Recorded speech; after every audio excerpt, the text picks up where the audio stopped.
Welcome back, everyone, to Futsal News Live. Jake here. Look who's back. It's Hey, my favorite co host. It's Luke himself. Luke, it's been a while. welcome back, my man. It's good to see Thank you. you, thank you, thank you. Yeah, I mean, I won't lie. I live a very busy life. Well, it's full-time jobs, What? 3 kids, in their teens, and soccer and cross country, and so I apologize for not being here for a long time. I've missed some really good, some guests that I was really bummed that I could not come see and talk with, but here we are, and we're gonna have a good talk tonight. That's right. We got a stream tonight that's back on our regular schedule, I guess you could say, if there is such a thing. I don't think we've been doing this long enough to have a regular schedule, but Yeah. the last three guests we've gotten to have on the show have been based in the UK. That's a 5 hour difference for me, which makes it a 7 hour difference for Luke. So to ask him to be on a stream at like 6 in the morning is a little ridiculous of me to expect. So I didn't push him on it, but we're glad to have you back, buddy. And Thank you, thank you, thank you.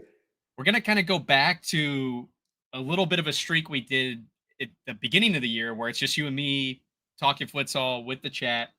Uh, as you guys start to trickle in here, make sure you speak up. Tell us what you want to talk about. We're going to be covering some.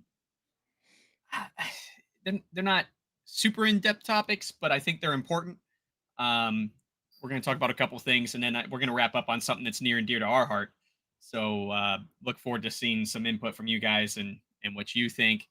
Um, this is all about you guys, so feel free to chime in. Uh, First things first, probably the biggest news we've seen here recently is the additional news on the Women's World Cup. We have a year on the calendar. They're just feeding us itty bitty little bits of information on this thing to keep us hooked. So 2025, first ever women's FIFA Futsal World Cup. I'll be sure to say that for the futsal solo fans that might be listening in. So exciting news. You've got that power and that bank account of FIFA that can really put the women's sport on the map. I think that's why it gets so much attention. The being fueled by uh, the adverts we saw back in, I believe, September from AJAFS that was demanding answers on why there wasn't a women's World Cup yet. They got it. So we don't know a host yet. We don't know what time of year. We do know there'll be 16 teams. CONCACAF has 4 slots for this, which kind of surprises me. I can't think of very many women's teams in CONCACAF, but Yeah, a lot of them are brand new. who wait, oh, wait. We got 4 slots. We did out of 16. So I mean, I'm guessing US. I think so. Man, I like hope the other so. 3. I mean, Canada. I mean, have you heard much noise out of Canada's program? I have not. Uh, I mean, they're churning Actually, out some good soccer players. I mean, Charlie Davies. well, you and I have No, talked wait, about not this Charlie before. Davies. Surely there's some trickle down from Wait, soccer to futsal that could happen. was that his name at Bayern Munich? Oh, Was it Char? It's not Charlie Davies. It's. Anyway, the Canadian that went to Bayern Munich. I'm drawing a huge blank. I know. I've had his name for a second, but We'll think is of it it in 10 Alfonso? minutes. Alfonso Davies? Is it Oh, is Alfonso that is Davies? that who you're thinking of? Charlie Davies is the guy that got in a car wreck, blah blah blah, almost ended his career, I think. Yes. Yeah. Anyway, so I mean, Yeah. I don't think Mexico has. I think Mexico is football rapido. I don't think they don't play much futsal, so I don't think that's going to Correct. be a contender. Hopefully, Costa Rica comes out with something. Um, and then, gee, does Costa Rica's in our? Yeah. So I would assume I don't Costa know. I Rica. don't know. I would assume almost the same way I would the men's game, which we'll talk about here in a minute. But I would almost assume that places like Costa Rica, Guatemala, where they Yeah, have some maybe pretty well Guatemala. established leagues. Yeah. I know there's women's leagues there too. I'd imagine if there isn't official national team yet, there will be by 2025. Um, it's not a lot of time to plan. I mean, it's No. just over a year, depending on where it falls on the calendar. Uh, Well, I mean, Year and a half. let's talk about the U.S. women's program. Yeah, I mean, yeah. where are we at? I mean, I guess she's called a couple camps She with has.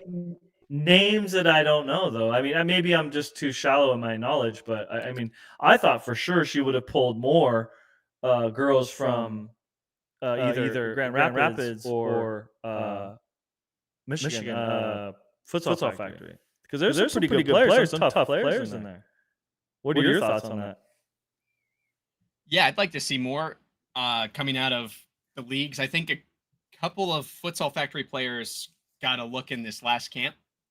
Oh, Because I remember seeing some posts from futsal factories social medias, so kind of congratulating. I think three of their girls went in this oh, last good. camp. Yeah, so good stuff. Um, I also think that I'd like to see. I mean, Michigan right now is a hotbed for futsal in general. Right. Um, you got when you got teams like Grand Rapids Olay there, and sure I'm biased, but the proofs and the statistics and the history of that club. You look at someone like Sitlali Luna, who is playing for Olay and is now playing for Chivas in Guadalajara in the outdoor game for their women's first team. That's huge accomplishment. Yeah. Um, I I don't mean, see why we can't call her in for something. I am a huge fan of Chloe Kelly. Yes, yeah, that's another good She's one. and it's to me, she's not your prototypical. She's not your what you think of. But to me, what I saw when she's on the court, that the guy, oh man, the older gentleman, the Brazilian that played for the national team the last World Cup for the men's, had the curly hair, scored the bike kick. Do you remember his name? Oh, I lost his More, name. it starts with an M. It was that first CONCACAF Champions game. He made the top 10. Yeah. But he plays that big pivot, the big up top, and she plays that, and her touch on the spin and shot is lethal, like lethal. Some of that stuff gave me chills because, like, it's what you want to see from your prototypical pivot playing big up front. Um, it just baffles my mind if she does not get into the camp or gets a shot. So I don't know. But Yeah, that's the girls from Michigan were Grimaldo's and the Grimaldo sisters and Harding, Ronaldo's. who was the Yes. keeper. I'm not sure. So here's a question, and we're not. I don't think we're gonna, unless you know. I doubt it, but this is kind of off the wall. But I know the Grimaldos have played for the youth national teams for Mexico and outdoor. So how does that impact your eligibility to play for a national team in futsal?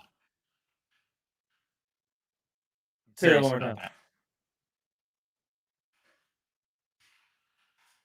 So I don't know if that would have any impact on them, or if we do see a Mexico team that kind of pops up. I mean, Oh, I think about the men's US team for a long time was just, hey, let's collect some arena soccer players real quick and do this tournament. yeah. I mean, no disrespect to the people in charge at the time, but that's at least how it looked to the consumer, I would say. I Um, mean, yeah. Who knows what Mexico is gonna do? Yeah, I don't know. Is that what you were asking about? Sorry, I was for folks listening at home. We're having a little bit of a technical issue. We're trying to resolve on the fly. a little bit Were of an you asking echo. about the Mexico team? Well, yeah, with the Grimaldos, because they've played for the youth national Oh, teams for Mexico. oh, So what does that do to their eligibility? Does that mean you can't play futsal for another country? I'm assuming so, but I don't know for sure. that's actually a really good shout. Man, I Also, mean, kind of, I mean, we're just stacking on the amount of depth just in one state in this country in the women's right. game. You got women playing professional that played futsal all their lives. In the case of Sitlali Luna with Olay, she was there from the start with Olay and ABK and back to Olay. Um, you got the Grimaldos out of Ann Arbor, and they're representing their national team on the. I believe they were on the under 17 national team. Uh, and then Chloe going to WPSL. I mean, there's ton, a ton of people we named right there just between two teams in Michigan. So Well, usually from what I've seen in national teams with uh with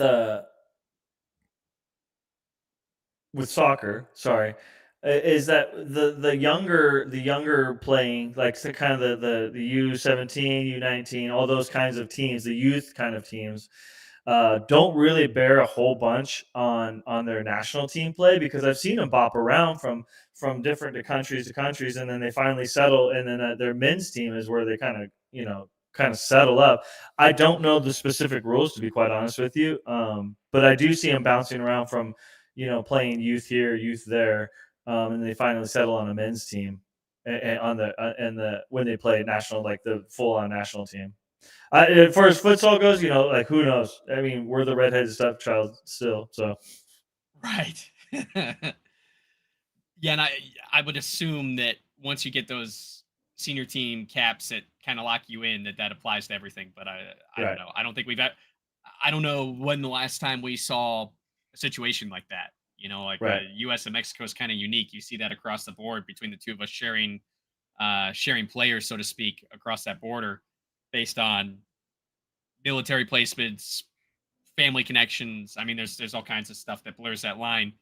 And in futsal specifically, I would say, I mean, you could name what 5, 6 countries off the top of my head that the majority of their teams are Brazilian yeah, nationals. They're yeah, Brazilian background, but they have citizenship in the country they represent. I think of Georgia. I think of Kazakhstan, uh, even Uzbekistan a little bit. There's plenty of that. It's just right. part of the world we live in these days. Um, and then the other thing too that's interesting is globally we haven't heard a ton of noise on women's teams other than hey we need to get this World Cup. And I think partially it's because there was no end game. Now we finally have this end game of the grandest stage of them all being the World Cup. So I'm curious to see. I anticipate that the next year will be riddled with announcements of brand new national teams. Um, and I also, when I think of teams that are existing, you think of UEFA right away. I think Portugal.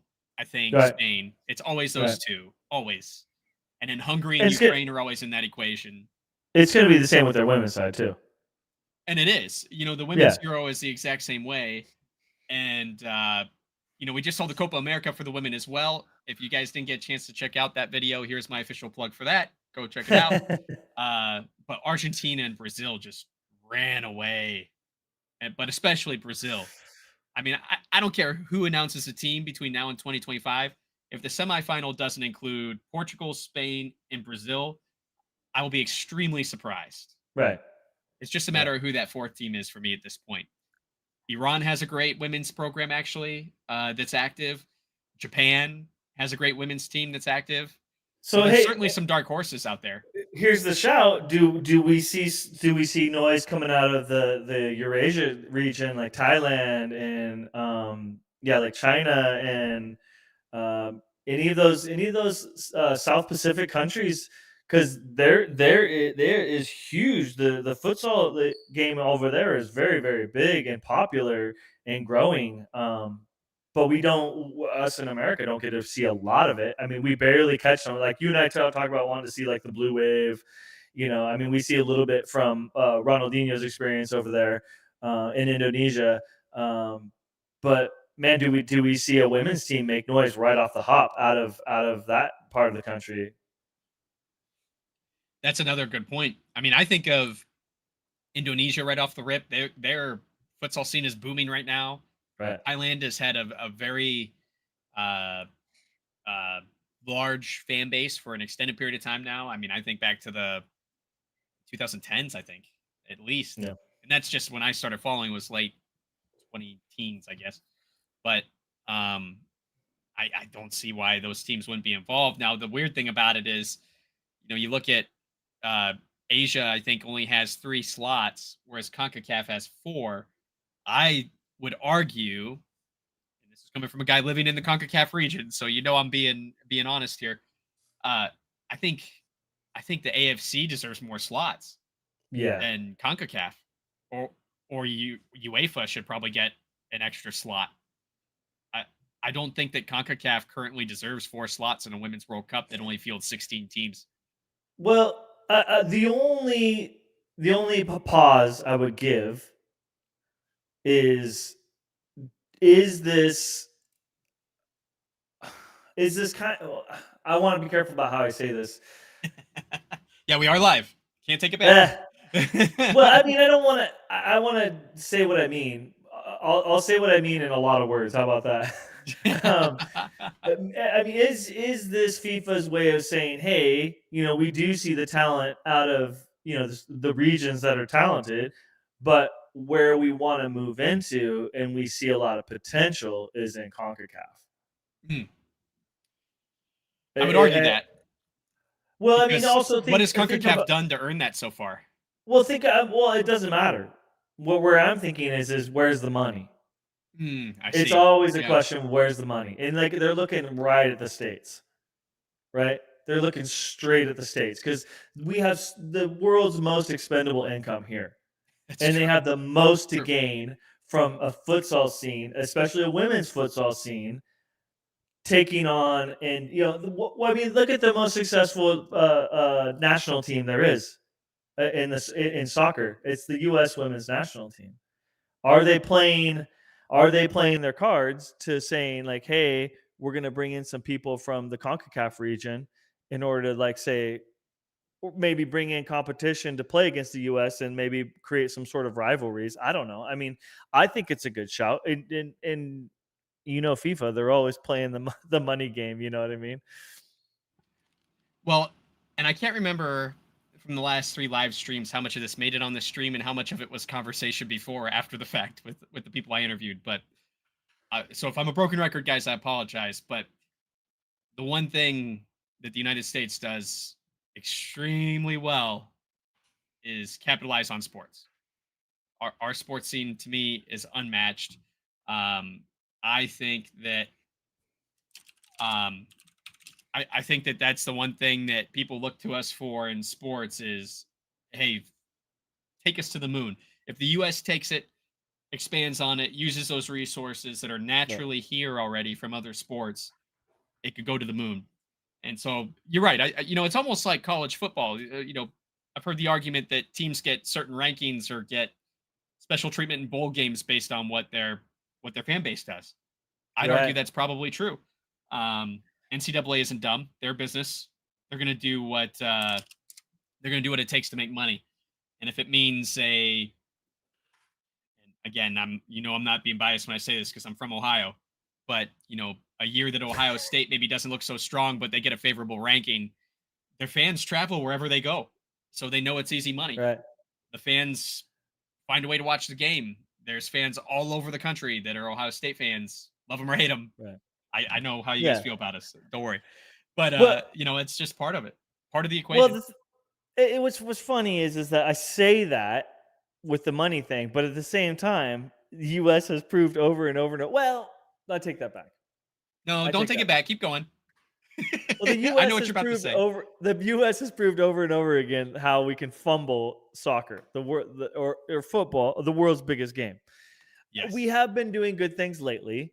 We have, but at the same time, we're nowhere close to England fans. We're nowhere close to European fans. We're nowhere close to Champions League fans. We're nowhere close to San Lorenzo fans. We're nowhere close to Yeah. Brazil fans. We're just not. And the thing is the potential is there. The money is there. The people are here with expendable income. It's just Yes. a matter of, I think MLS is doing, for all their qualms and for all their shortcomings, they're doing it right. They're building it slowly, and they're starting to release the handcuffs on these teams and let them build a little bit. I mean, the Messi get was a big get, but I don't know. I mean, I just feel like we have the potential. We do. We have the potential in futsal. We have the facilities. We have huge arena bases for like basketball, hockey, all the facilities are there. It's just a matter of getting teams in order to play in those and getting those fans there. I mean, we even have D League arenas in place. Yeah. I have one just down the street. So I think maybe FIFA's hedging their bets a little bit on trying to spark something in the States. Maybe Mark Cuban comes back in with that money for the Premier Oh, Futsal don't League. Who tease me knows? now. Come on.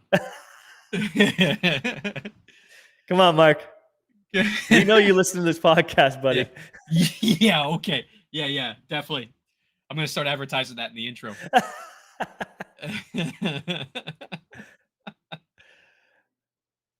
So I think that might be a good segue into and I love talking about the women's game. I love where it's going. I think Right. that there's a lot of upside to it with the drive behind women's sports in general, not just futsal. Um, I think, kind of to close that up, that this World Cup, if FIFA does it like they do the men's game, which I don't see why they wouldn't, um, then I think that it could propel women's sports in general with one more outlet for women to shine. Right. I think that's important. With a guy with a daughter and another one on the way, that's important to me. So, um, Heck yeah. with that in mind, we'll take a look at the fellas. Um, Luke, I'm going to throw this to you because I want to hear what you have to say about this first. Uh, 'Cause I have a lot of opinions on this. I have to be careful what I say because I am extremely biased and know people, and it's messy for me. Sure. But the United States men's futsal national team has a new head coach in Moriera. Sasha Felipe is doing double duty. He's going to be assistant coach for the women and the men now. Okay. He was the interim coach as a placeholder. I don't think they did anything with him until Hewerton was promoted or appointed. I've already done a video on this as well. You guys can check it out. You guys know me. In my videos, I do my best to stay neutral. I don't know if I did a great job at that in that one, but did my best. Here's where I share my opinions and let you guys argue me. So feel free to argue me. But Luke, let's start with you. What do you think about where we're at right now with Hewerton at the helm, not knowing much about him, and with CONCACAF right around the corner in the spring? What do you think our odds are of getting a bid for the World Cup?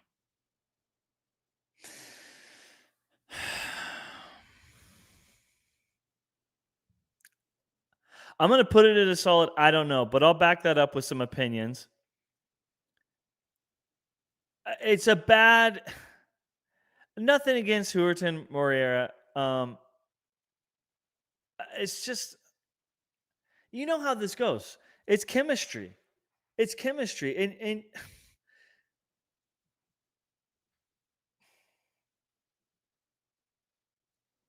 it's hard. It's super hard to answer. I put you on the spot too. Well, no. And the thing is the boys were getting to their act together. They were at the tournament over in I forgot the name of the place. Umag, and they put on a great performance. He's starting to bring in players. He's starting to get a rapport. He's starting to build trust. He's starting to build a system. And you know how important that is with the amount of time he gets with them. And then they pull the rug out from under him. And now we're dealing with a whole new coach. And I don't know him. I don't know his ideas. I don't know his philosophies. I don't know his fundamentals. But it's again, I didn't play. I played some sports. I didn't play professionally. I don't know I don't know the ins and outs of being in a locker room in a professional setting. But being a coach myself, I know that the players have to trust you. The players have to trust that you're not going to just totally go off the deep end, because so many coaches prove that they can go just completely AWOL and play some system that, God bless him, I'm going to pick on Caleb Porter. And I know I know he's a homer. I know he's a homer, but now listen, he was coaching the Portland. No comment. He was coaching the Portland Timbers. And at one point, actually lots of points, it felt like he was coaching successfully. And then I feel like at some point, somewhere in his mind, he says, I'm not getting enough credit for this. The players are. And so he switches it up to like some sort of system and brings in certain players, and and he starts making these comments about like players who can't play the system. I think it was, and the coach before him was like square pegs, round holes, and I'm just like, no, no, no, no, wait a second, no. This it's your job to deal with the set you've been dealt and play them and get them to trust you and mold them into a team. It's not your it's not your job to point the finger at the bench and say, you guys just can't do it right. It's your job to get them to do it right. Um, it's that, and it's just a coach's job, and so that to me is rapport. That to me is time. That to me is minutes that you can't replace. And Diego, or excuse me, Huerton. How do you say his name? I can't say it. I I've don't been know. saying Hewerton, but I could be Hewerton. completely wrong, man. Hewerton. I don't know. I don't know the guy. I've never heard of him before. Yeah, I don't know him Hewerton. either. He maybe he pulls it off. Maybe he's a magical coach. Who knows? I can't say yes or no. But at the same time, when it comes to crunch time and he has a brilliant idea to put whoever, maybe a weird play, and says, we're just going to do this for this play. It takes a lot of trust, to say, okay, coach, I'll do what you say. You know what I mean? Because those players aren't only like, especially in higher leagues, those players aren't playing just for that coach. They're playing for a paycheck. And that paycheck, a lot of you see many players get their break from a national team performance. You see it Oh, time and sure. time and time again. Players that have great World Cups go on to sign big contracts. Big contracts. So that's kind of where I put it. A green coach without chemistry with the team, with a team that I'm kind of looking at the roster right now, uh, Morietti, Robert Dameron. These are names I know. Hmm. Uh, Zach Reget, I've kind of heard of. Rigette's been pretty good for us. But then other than that, I'm like, where are these guys playing? I would like to know. I'm feeling like if this guy's in Milwaukee, Wisconsin, Marcio Liti, I'm feeling like he plays for the Milwaukee Wave. I mean, correct me if I'm wrong. I bet you I could look him up right now. I don't know. I'm 99% sure he does. But that's kind of where I'm at. I feel like they're pulling some indoor players. No beef. Queens, New York. I bet you he plays for Ecuador. What is that team called? I forgot. New York, Ecuador. New Yeah, I'm York, not sure Ecuador. about that one. I don't know. I see a couple of guys that are across the seas with Diego over in Italy, Mm-hmm. Yep. and then someone was in London. Jared Rand, is he playing in the English Premier or the English League? Jared Rand. That I'm not sure. I don't know. I I'd have to don't look into that see. a little bit and I'm a see. little bit bummed not to see my boy came out of the City Futsal League. I know he had a big knee injury. He was playing at in Paris. Oh, are you thinking of Pondeka? Yeah, Yeah, I I'm think wondering he's if in an he'd ever. MLS next team now. He's switched to outdoor, I think. Which I mean, I that's the loved thing what is I loved you have a watching him. talent like that and you don't capitalize on it or give him an outlet, he's going to go where the outlet is. And right now, that's the I, outdoor game. I think he struggled with a knee injury too. I think he blew out his knee. I Anyway, want to so remember that too from the World Cup. that's my take. Is that chemistry is going to be a big eye I'm going to have on this team. Do they look like they have a plan? Do they look like they trust each other? Does it look like they are playing for the coach? A team that plays for a coach is a tough team. A tough team. Lack of talent doesn't matter. Hmm. Players that will run through brick walls for coaches is a big deal, and it's a difference. It's a game changer, in my opinion. So I'm going to do a very vague history lesson for people who may not be familiar. Before Dushan, we had Keith Tozer at the helm. Keith Mm. Tozer, you may know him from the World of Futsal podcast when he did that for a few years. He's very involved in the futsal scene with the youth, particularly with USYF. I believe he's still on the board for those guys, but he's also currently on the board for MASL. and he was very involved. He's a Milwaukee guy. I believe he's a Milwaukee native and played for the Milwaukee Wave. He was a player coach. I remember watching him as a kid uh, against my beloved Cleveland Crunch. Um, so, a very illustrious career inside of arena soccer, coached the national team for futsal. Um, when you look back at the United States' success in futsal, our best finish was a third place finish back in the late 80s, which was when the World Cup very first started. So all you had to do was kind of, not to take away from what we did, but because my very good friend Otto was on that team, but I feel like a lot of people were still picking this thing up and figuring it out. So to say it's comparable to the world we live in today, I think is unfair.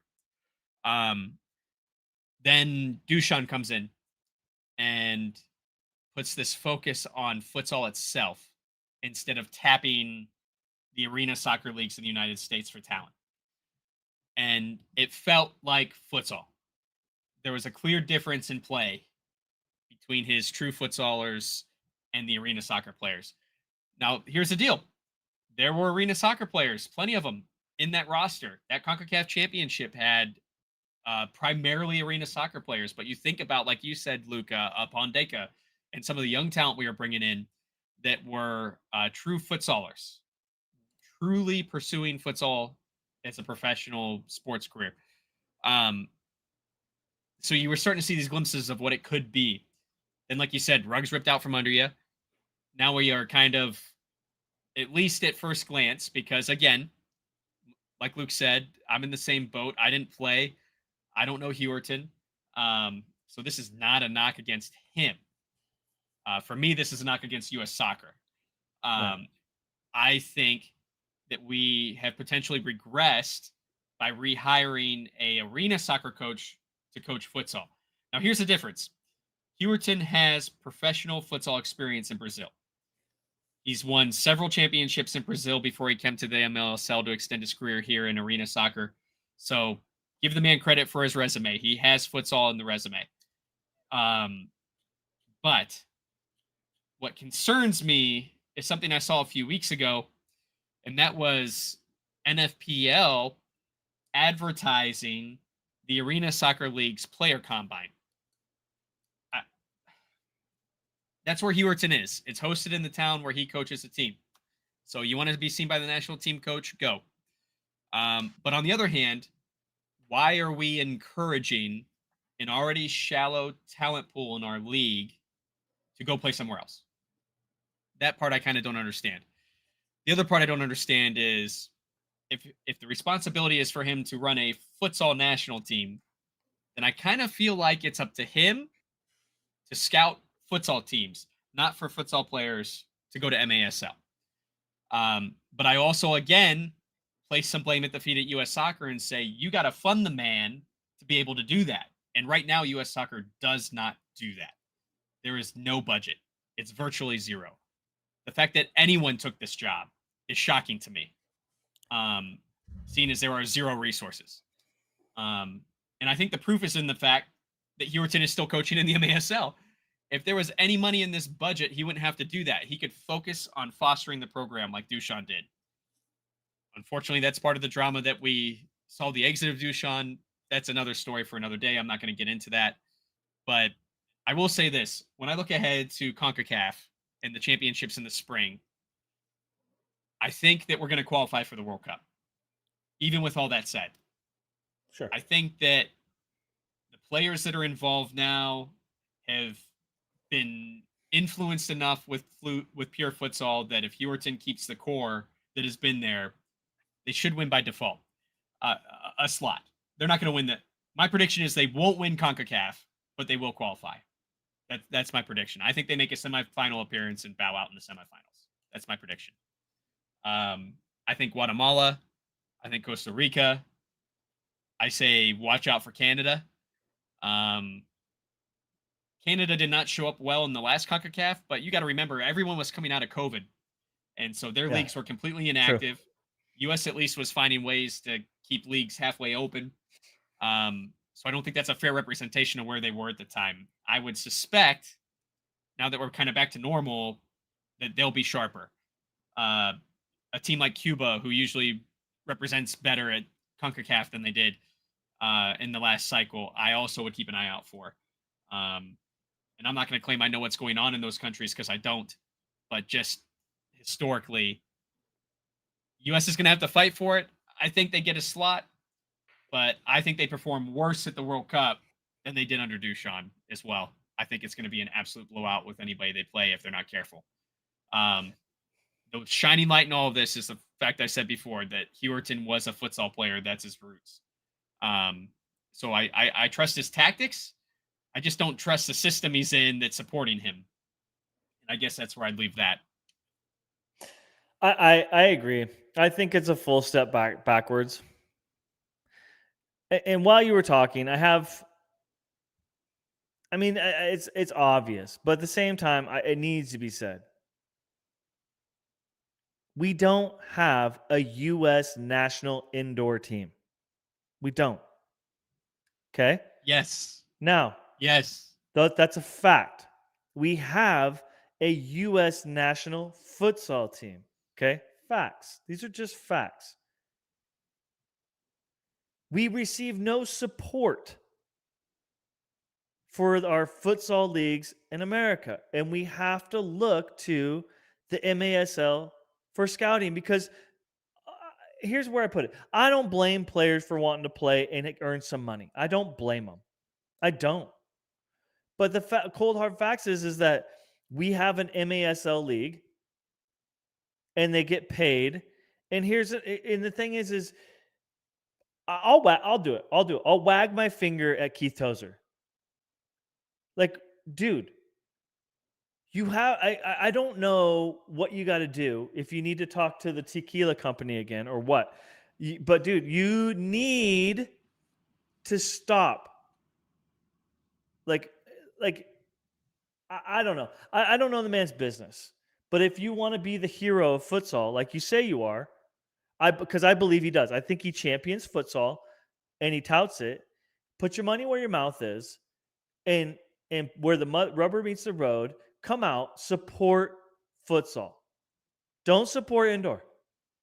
We don't have a national indoor soccer competition to speak of. It is not there. It's not existent.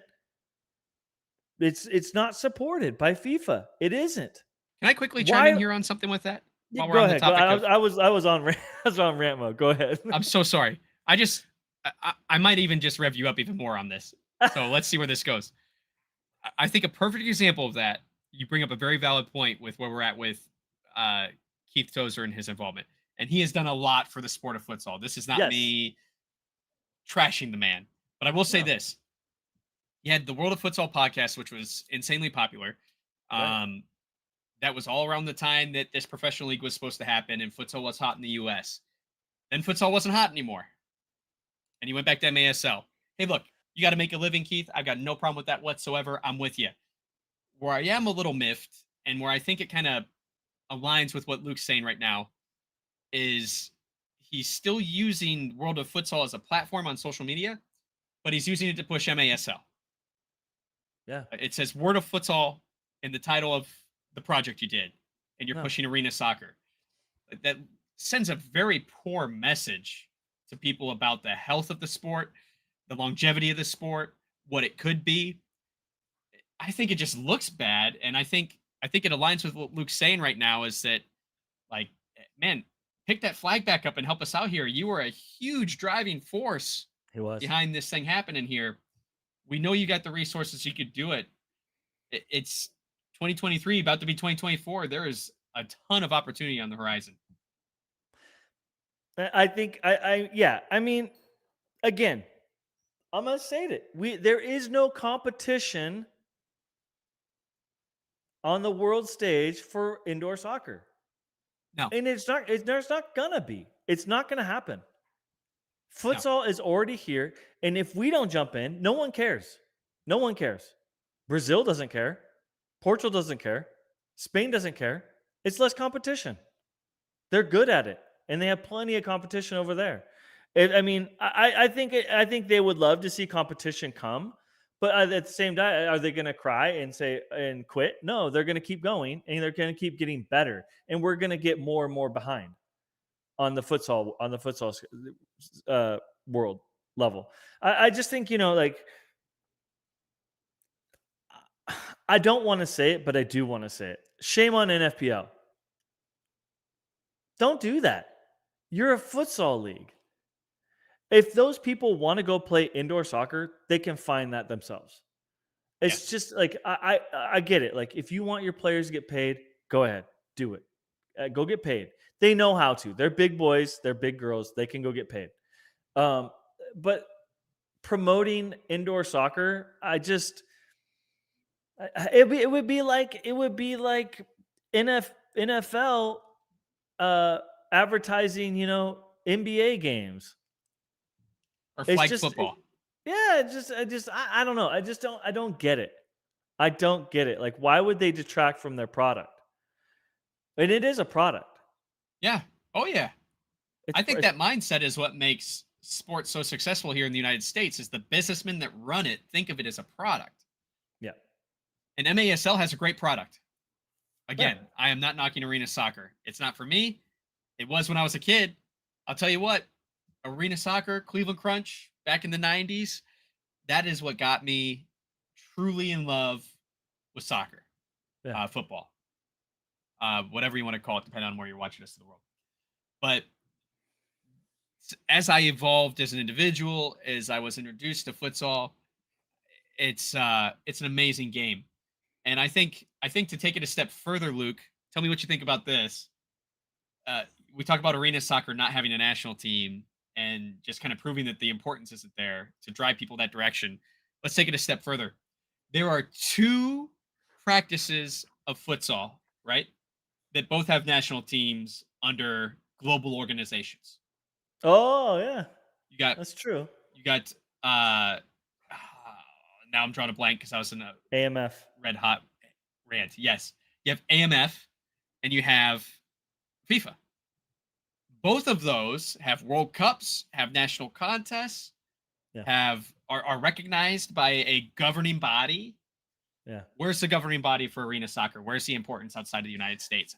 I don't see it. What's And funny is they tout national teams. Have you seen them?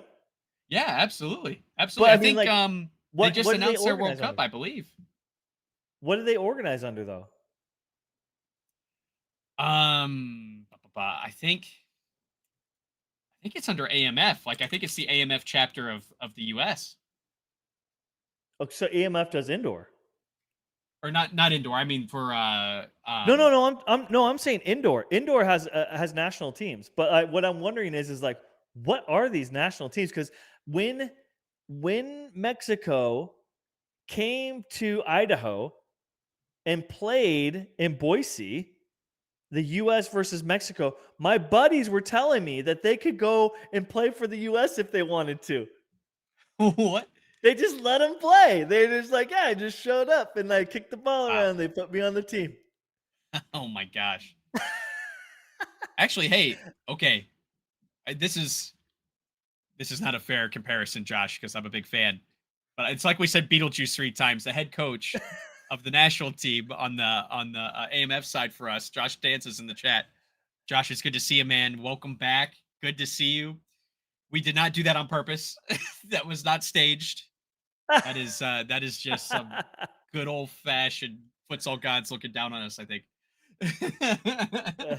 What's up, Josh? Good to see you, We're, man. we're Welcome talking about back. nothing, I promise. Yeah, I think so. It kind of just drives the point home is we're missing some stewards of the sport in the United States, and Right. it's at USSF. I think it's also within our futsal organizations and those governing bodies under USSF. Um, ears were burdened. You're right. You're right. They must have been on fire. um, so I struggle with this because I also think, and this might be a good segue, Luke, for our next topic, but I think there's a bit of a generation gap between who's been fostering the sport for us and who needs to take over. Hmm. There's fear of the unknown on what can really push the sport, and not just here, globally. I've seen it globally. and I think we got a couple examples lined up, and this is something that's tried and true to us, and that is the fact that we need to utilize technology more to push futsal out to the masses and prove there's a need. The same way we can sit here and complain that U.S. soccer doesn't support us, we also need to pave our own destiny a little bit and own our backyard. Sure. Um, I'm a real big fan of that phrase, and for us, the backyard is futsal and bringing youth into the game and attracting attention to it. Casual fans too that are willing to go to arena that love that American sport experience and just want to feed on it. Mhm. Luke, you have. I really want to drive this portion of the conversation to you because you have a ton of experience in this space. Can we talk about streaming for a minute? Yeah, let's do So it. I'm going to start with an opinion, and I'm going to let you just take over. Yeah. And here's my opinion. I think if you are in an amateur team in any sport, not just futsal, you should be utilizing streaming to get your team out to the masses. 100%. I don't know if this is an official phrase or not, or saying, but this is something I say all the time. You can't catch a fish if you don't have a line in the water, and you cannot expand your viewer base without throwing out that lure of at least an online presence. Uh, Josh being in the chat does a really good job of posting highlights. He does a really good job of posting on social media. Everything looks really sharp. I look at a Columbus Futsal that does the same way, and I mean, you guys have heard Luke and I harp on this for as long as we've been doing this, I think. Uh, but we are real big fans of streaming to get it out there. Right. Luke, I think one of the big fears that teams have, organizations have, is this perception of cost. Can you talk a Mm. little bit about what you've done for the NFPL and for other teams and how you've kind of balanced that budget in places where there really isn't money? So I think, well, okay. So brief history on me. When I started, when back when we rode horses and there wasn't electricity. Way back. Wait, I'll be blunt. The futsal I ball was a started. dinosaur egg back then, guys. I started. I graduated from college in 2001. I, as a graduating with a graphic design degree and graduating from my college, I needed an extra credit, and I'm like, oh, dude, I just need one credit. And I told my professor, I really think video is really cool. Can I do that as a credit? And you can just give me a credit. I'll do it for a semester. I'll learn video editing. Da da da da da. And my professor was so chill and so cool. He's just like, yeah, go ahead, go crazy, Luke. I'm like, cool, I'll learn it. I learned the first version of Final Cut on an iMac when they used to look like candy. You know what I mean? See through and like all different colors. Anyway, Oh might be yeah. before your time. We barely I had remember. internet in our lab. Oh, so anyway, I learned Final Cut. First version of Final Cut, we were still using tapes. It wasn't digital files. I had to go through and look through tapes. Anyways, that's where I started. I think, that speaks to, and that's 2001. That's like 20 years ago ish. And speaking, it's interesting because you brought up the generational point, and I'm kind of trying to like set the stage for that. Fast forward to nowadays, and it's no big deal to have a 4K camera in your pocket. No big deal. Streaming, internet connectivity, no big deal. It is literally no big deal. Everyone does it, and they moan if you don't download your YouTube video fast enough. You know what I mean? So,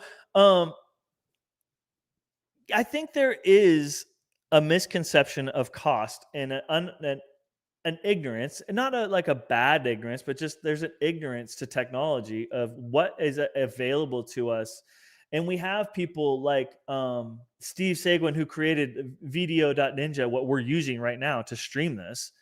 And there's just so many like advances in streaming and Twitch. I feel like, for all of its shortcomings, whatever, has really pushed the game so far in this interactivity of live streaming, and it's really shown what people can do with just a home computer and a few downloaded tools available to them. I just think the cost is really low. I have people streaming NFPL games on phones like this. And all they do is they put it on a stand, they go like this, and they send the stream to me. I throw up a few graphics that I use off of a web-based graphics program. Um, we use a scoreboard that's a web-based graphics program, and I do a couple of replay things that are based in OBS with some and my computer is nothing like insane. It's a pretty good computer. Most people could do it. I think where I kind of knew there was a departure of thinking and ideas is when I kind of talked with a few people, and the conversation was, how do we get the SPN deal? And my thought immediately was like, oh my gosh, you've totally missed it. You've missed it. And where the light bulb really went off for me as far as sports streaming in a modern setting is, I think I've talked to you about this before, Jake, but for those of you who haven't heard, a wiffle ball league. Wiffle ball. In case you didn't hear me, I said wiffle ball. So these guys are doing a phenomenal job. An absolutely phenomenal job. If you want to catch them, they're on Twitch on Premier Wiffle Ball League. Very cool. It's just such a cool setting. They have jerseys, they have stats, and they have cameras, and they just run a cool show. They run a really neat show. They have commentators. It's entertaining. And you can win prizes. Like, the guys will sign a wiffle ball, and you can redeem Twitch points to like get that wiffle ball and sent to you, and jerseys sent to you. And they're like talking to chat and having like games and polls and all this stuff that interacts with the fan. All that to be said, these amateur teams, I think, are thinking, how can we get everybody in Columbus to come to our game? These Twitch people are thinking, how can I get the world to watch my game? The world. Everybody on Twitch. How can I pull numbers on Twitch? Because it doesn't matter where you are. It doesn't matter. You can be watching Twitch on your phone. You can watch Twitch on your desktop. You can watch Twitch on your TV. You can interact. And I think the fan going to the game is a thing. Like, going actually to the game is a thing. I don't begrudge them, drinking a beer at the game, throwing confetti in the air, getting a beer shower, smelling a couple of hits of weed as you go under the flag. I might be getting a little too illicit, but it's fun. I mean, the Timbers Army is fun. That's what I know. It's super fun. It's an experience. That's besides the point. These are people that are just trying to catch a game, and there are a lot of people trying to catch a game and watch it at their, at 5:30 or 7 at home, sitting down, unwinding.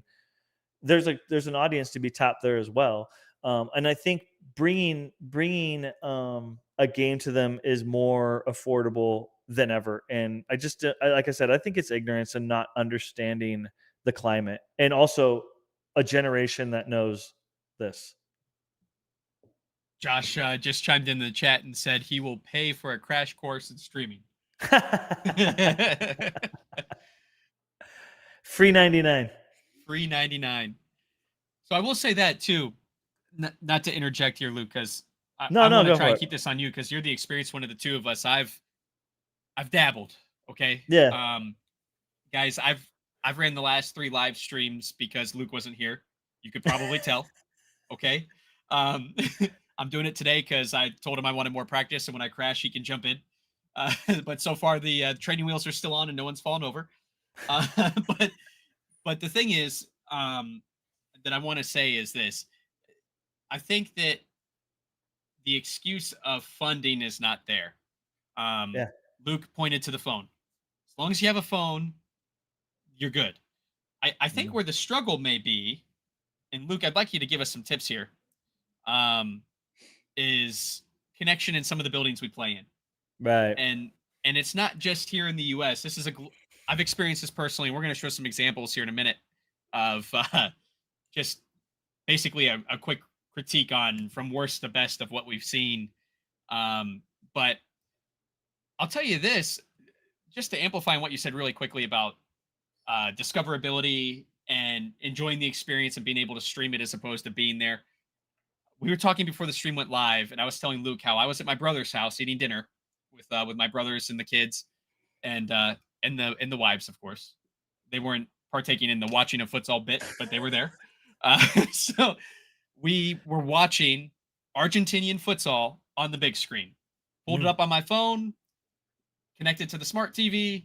We were there. Bing, bang, mm, boom. Grab the popcorn. Let's go. mhm. Um, that's a professional stream, an actual streaming company. I believe that that's an actual television company that runs that stream because it's pretty high quality. Are you talking about Red? Yes, Yeah, they do a great job.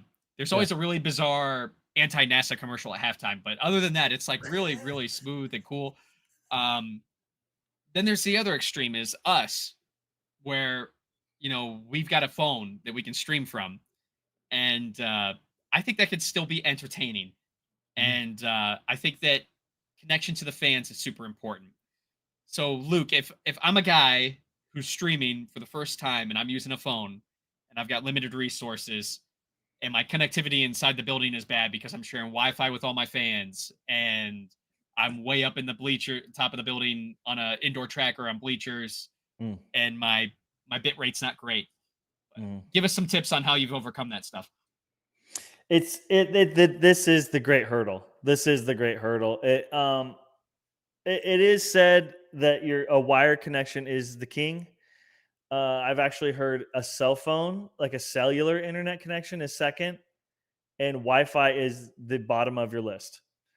Just because of Wi-Fi's, I, I I I don't know the ins and outs. I'm not technically smart enough, but what I guess is it's the bit rate can fall in a lot of different places in Wi-Fi, but even there are other options, like something like Speedify, where it can bond two internet connections together. So if you can have Wi-Fi and your cellular connection, you can actually combine them together to create a bigger signal.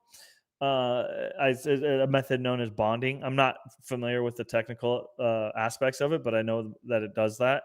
Um, there are adapters that connect wireless or a wired connection to your phone. Um, if you can run a big long cable and beg the facilities manager to let you have access to an Ethernet port. But there are certain things you can do. Um, I help with NFPL offsite. So people do or at the facilities in Michigan using things like phones, cameras connected to like adapters that go to computers. There's all an array of different things, but they send the signal to me, and it is virtually latency free. It's almost in real time, and I can watch it here in Idaho, regurgitate it, stream it out to YouTube or Facebook or whatever we have, whatever we need. Um, and I can put graphics on it, replays on it, timer on it, so on and so forth. And actually, the people at the facility can control the timer via an app. It's all internet based, so um, all this stuff is like the internet is a big one. If you have poor internet, it's hard to overcome. There are expensive solutions in the $500 range. I mean, if you want to solve that, but there are cheaper solutions as well. So something like a With Speedify would be that more Speedify affordable solution, would be correct? the more affordable solution. Yeah. Wired connection is always the best. I mean, I think most facilities nowadays should be able to get you a wire. I mean, if you're nice. And I know that I've talked with some facilities, teams that were at facilities were like, they just won't let us. But there are ways to get around that. Even if you have to crank everything down to like 1280 by 720, like not full HD, I think you're still going to get a good experience. I would agree with that. I think at that point you're not going to see enough of a difference, and if the other factors of the stream are still good, no one's going to remember that difference in bit rate or frame rate. Um, Whereas if it's jumping all over the place and you can't keep a screen up, that's a That's whole hard. different struggle. That's hard. That's extremely hard. Right. So, The Go ahead. no, go ahead, Luke, please.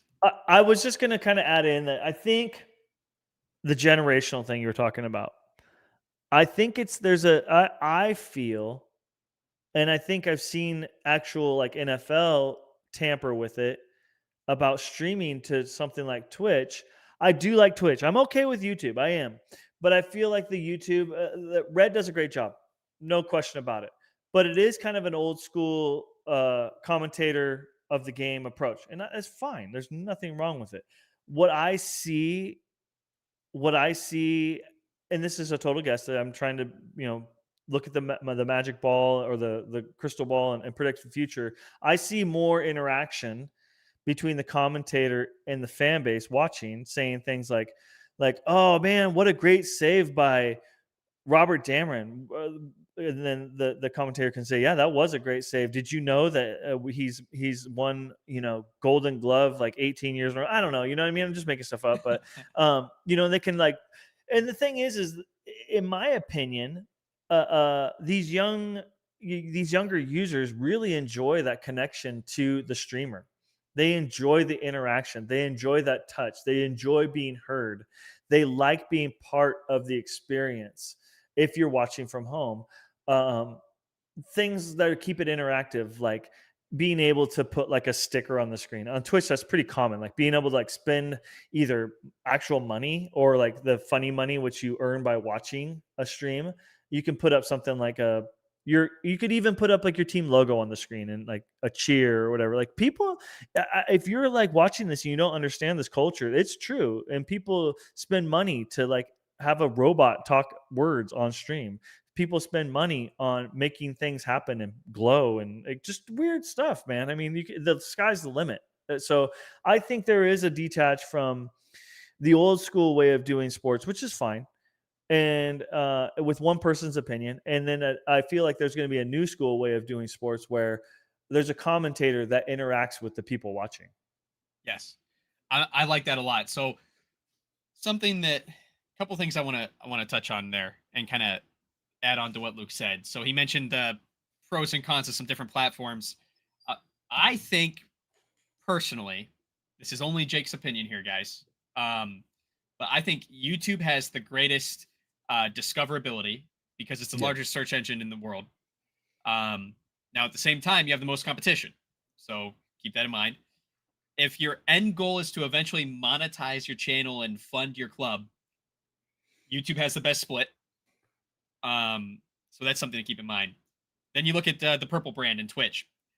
Twitch, they're split. If money is your goal, their split's not as good, but you can get there sooner.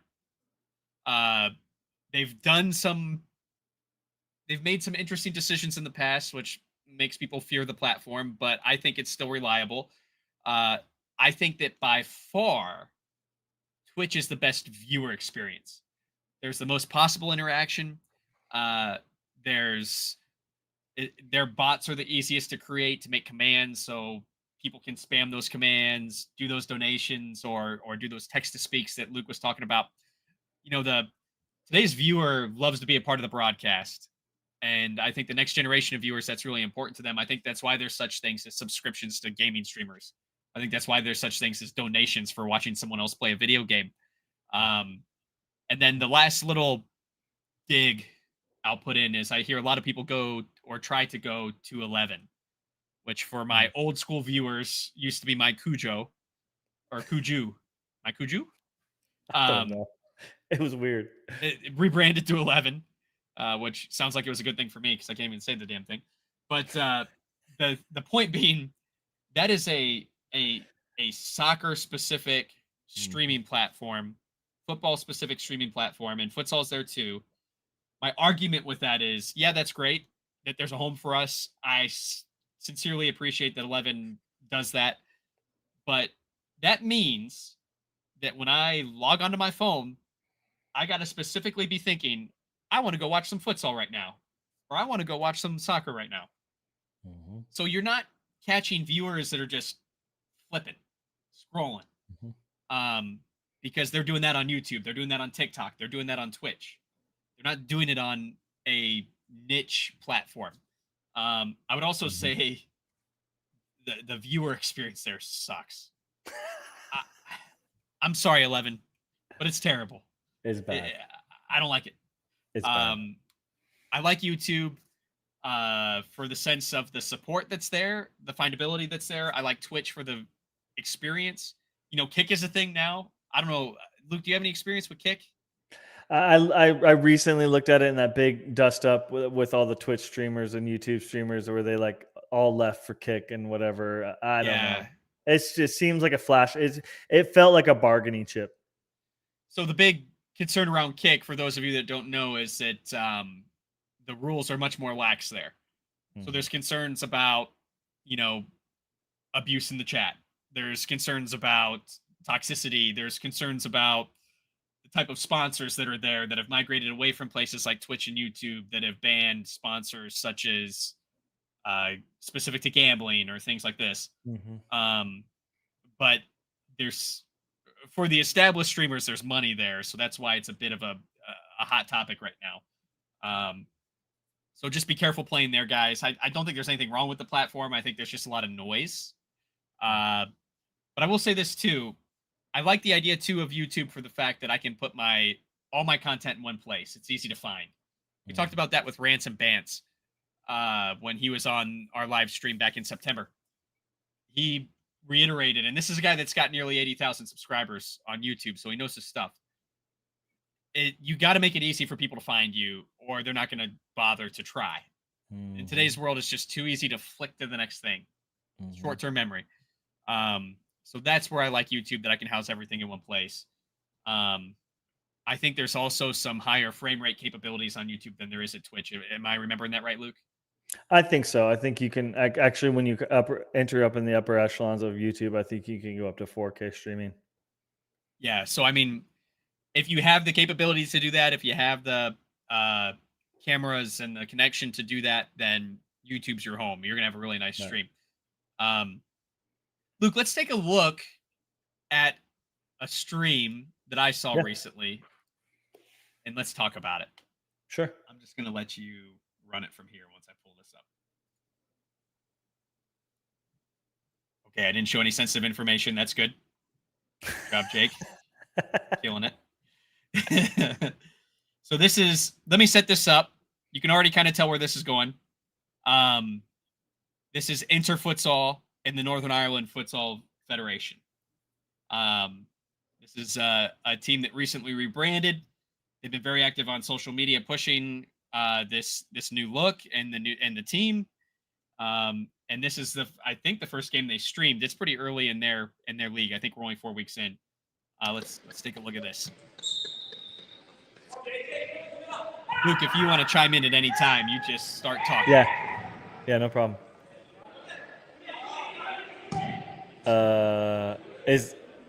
Am I experiencing the frame rate, or is that what you're streaming?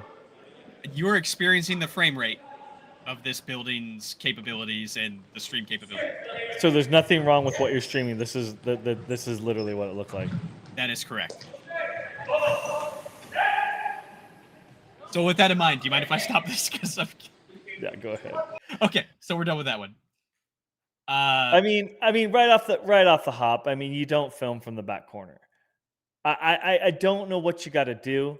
I mean, I saw up in the right hand side of the corner of that, it looked like a railing where people could be. I thought I saw a banner, and so, I mean, you got to get to the center court. You have to. Back in that back corner, it just. I mean, just look at. Here's the thing: don't reinvent the wheel. Go watch professional streams. Do what they do.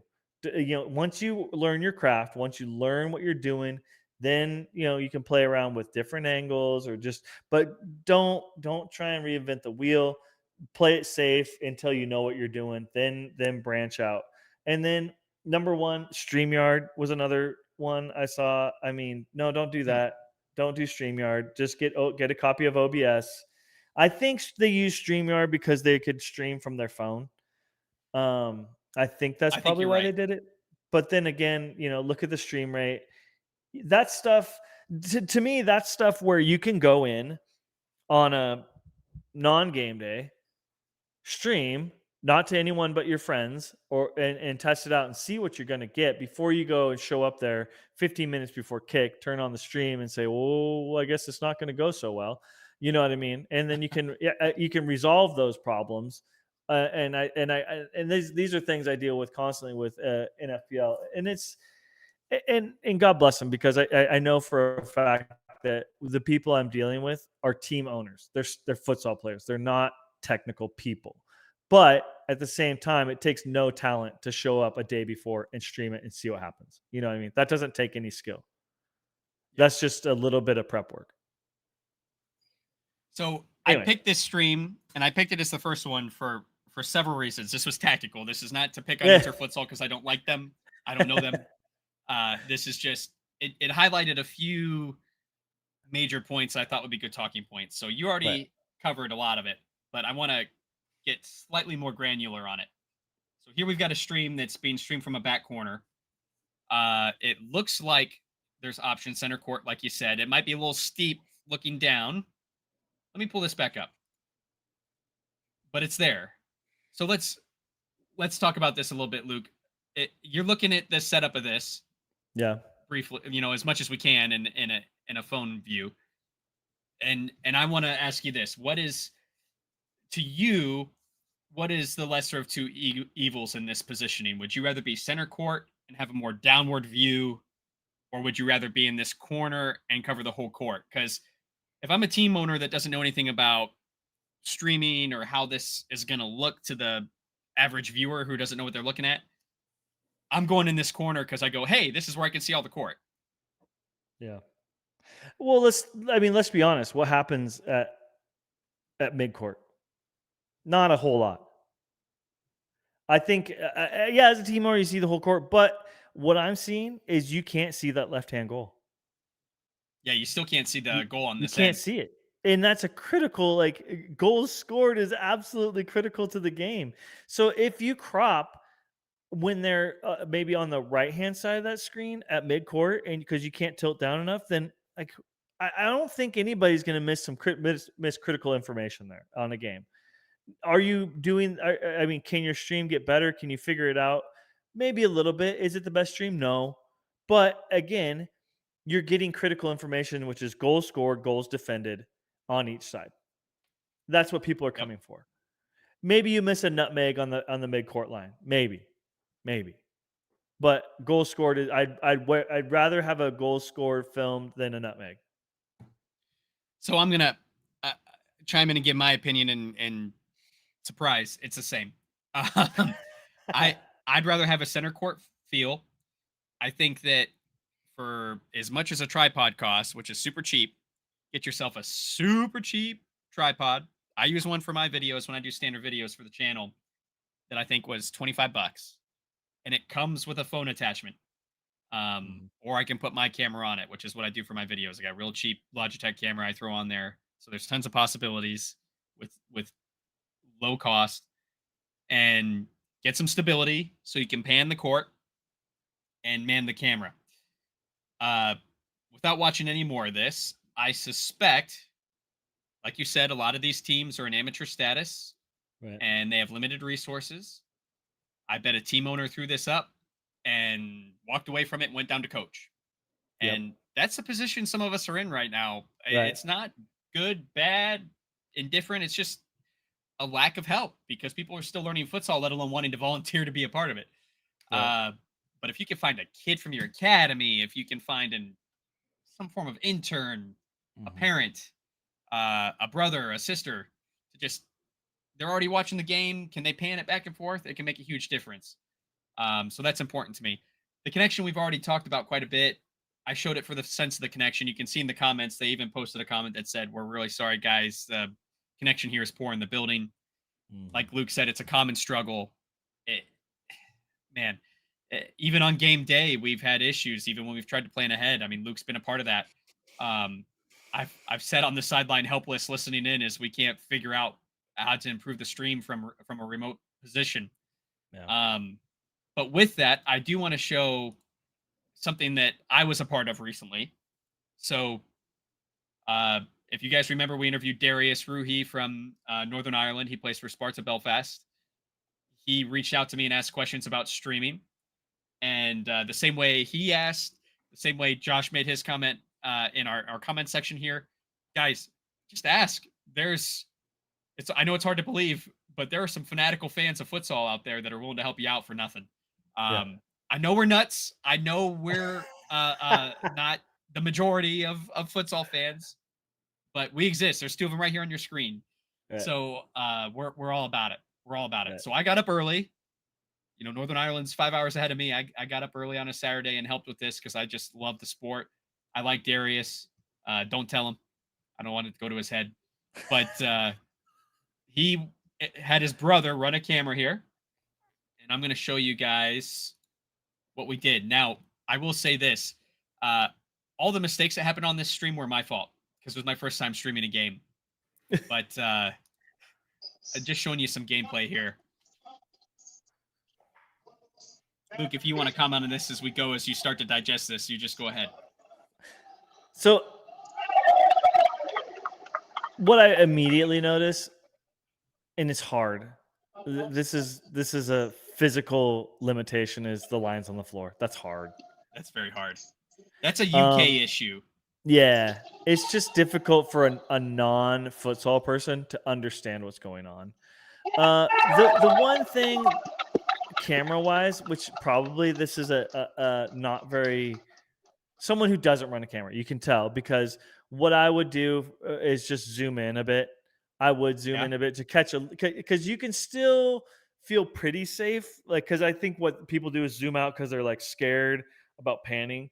I think what people will understand is that especially if you're really good, you zoom in when you pan to the left, you zoom out when you come to the middle, you zoom back in when you pan to the right. So when the action goes back and forth, you zoom in, pull out, zoom in, pull out. That's what for the professionals do. That's like high end, but even just pushing this shot in just a little bit, like we don't need to see the lady diving graphic. Like we can crop all that off. You know what I mean? Yeah. We don't need to see the ceiling. The ball's not going to go that high. If it does, it doesn't matter if it goes out of frame. And then you just kind of tilt up and down with the action. That's the only critique I would say from camera work wise. But I see you use our graphic that we use from NFPL. That's a free graphic. Yes. That's a free graphic with a free clock. That actually the people at the facility, if they had like a laptop with an internet connection, can run that themselves. Well, Jake puts it on the stream in the US, and it updates in real time. All all those graphics are absolutely free, and it's an easy copy and paste onto an OBS stream. Super simple. It just lays over the top. Yeah, and I'm gonna pull this away so we can chat, but Yeah. so we had some similar struggles to that first stream there. Connection was better. We had a clean frame rate. It was a little grainy. That's limitations of that building. I know that there's same limitations here in the States where and I talked to Darius about this in great lengths. The US is kind of known for, again, it's sports and being able to capitalize on that and having proper uh locations to be able to do things at a top level.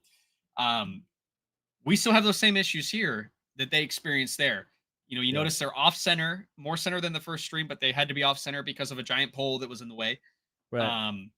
The connectivity is still not perfect, but is better, smooth. You can at least make out some jersey numbers. Yeah. Now I will say this: our resources for that game were me in the United States while the game was being played in Northern Ireland. So that just goes to prove if you can find some nut anywhere in the world, you can help you stream. I did it. All right. And it wasn't perfect. I quickly threw together an intro and an outro screen while the teams were teeing up.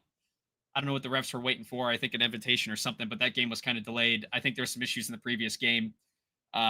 So I very quickly put together a graphic. So it was kind of sloppily added to OBS because there's no way to sneak it in. But outside of that, I thought the stream was successful. I think that this is a good entry level example for an amateur team. It's this Sparta Belfast stream. They had 2 volunteers. Okay. They had their cameraman, who was Darius's younger brother, and then they had me, who's just some psychopath that wanted to help. Right. So in most cases, you have 1 volunteer. Right. So important to know, side note about YouTube, you have to have I think you have to have 100 subscribers before you're allowed to mobile stream. I didn't know that. The reason for that is because mobile streams, historically, when they were popular, were IRL streams, and there was often poor content there. I'll just leave it at that. Decipher that as you will. So anyone with a phone and a YouTube account could just go live on their phone and so Right. um so now there's thresholds in place to make sure people who are serious about streaming on YouTube are the ones that are mobile streaming. Right. Uh in this particular case, Sparta had a YouTube channel they were not using except internally. They were only using it internally. So they had 16 subs and decided they wanted to stream. They didn't have a laptop to run OBS through. They had one volunteer. They had no streaming experience with that volunteer. I mean, the Darius's brother is only a teenager. He's still, learning about life and probably girls and whatever else, let alone how to stream. So I offered to jump in and help and at least get a computer program running so they could go live for their first game. Right. If they wanted to go live alone on a mobile, they can now. They've surpassed the threshold necessary. Yeah. But it can be done. It can be that simple. There are apps out there to add a scoreboard for a mobile stream and do it all in one place. Right. It won't look quite as nice as what we used, but I want to pull this as an example, Luke, of kind of the next big struggle. So we talked about location limitations. Yes. We've talked about connection. We've talked about cost. I think the next thing is manpower, right? Right. So I would encourage amateur teams, and Luke, you can chime in, of course, but you got to scale this based on what your help is. In the case of Sparta, someday I'm not going to be available to help them on a morning stream. They're going to have to figure out how to do that with one guy. And we're working on that. We're doing what Luke talked about. We're planning to do kind of a test run in a private stream that no one can see and see what that looks like mobile. But on the flip side, if you are an organization that's well established in your community and you can get some help, or you have a lot of siblings, I don't know, however you figure it out, you can amplify this with limited resources and make it look better and better and better. So is that fair to say, Luke? Yeah, and I think when you gave me the pre-show notes and we were talking about streaming, one huge aspect that has jumped out to me is this AI trend, right? Oh yeah. So if you're kind of wondering where I'm going with this, there are cameras now, and you'll probably see them on TikTok or similar program or similar social media apps advertising tracking cameras.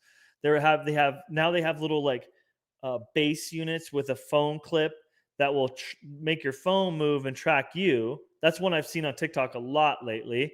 The tracking is not good yet. I have one I got from Insta360, like the 360 cameras. They did like a webcam, but it has like this little swivel piece where it'll track. It's not there yet. The one reason I did buy it because I was testing it because I almost made it work. I didn't get there. It didn't fall through, but I almost made it to where I could remotely operate the camera from Idaho with the camera set up in Michigan, where I could pan, tilt, zoom, all from Idaho.